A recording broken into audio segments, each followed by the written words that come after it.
Siamo a Treviso, alla casa di Carraresi, dentro una grande mostra della DEM che si intitola Art Ambassador, e siamo di fronte a due opere dell'artista padovana Anna Urbani. Ci troviamo di fronte a due opere che girano un po' sottilmente tra il figurativo e l'astratto. Sembra quasi una contraddizione, ma il medium tra queste due cose viene svolto dalla materia. Lei utilizza delle spatolate di intonaco che in qualche maniera tirano su in rilievo certe forme. A volte le forme non sono definite, altre volte prendono e delineano quelli che possono essere degli edifici. Ecco, in questo caso è possibile quasi immaginare che ci sia quasi una Basilica della Salute di Venezia, appena delineata.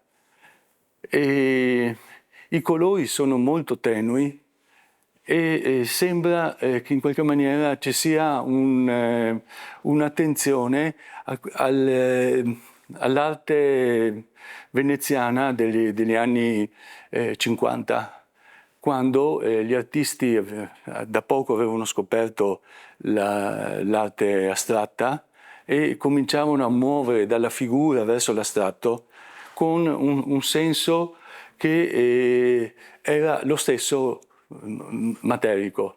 Potrei portare l'esempio di un artista notissimo, San Tommaso, che se qualcuno va a vederlo da vicino è tutto quanto un rilievo di materiali, di stucchi, di terre che si sollevano dalla tela e danno origine a delle forme. Certo, San Tommaso preferiva di molto delle forme nette, delineate, quasi geometriche.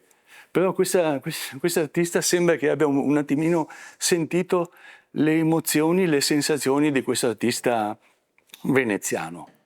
E poi un'altra cosa che può suscitare una certa emozione in lei è questo gioco sottile tra i colori caldi e i colori freddi.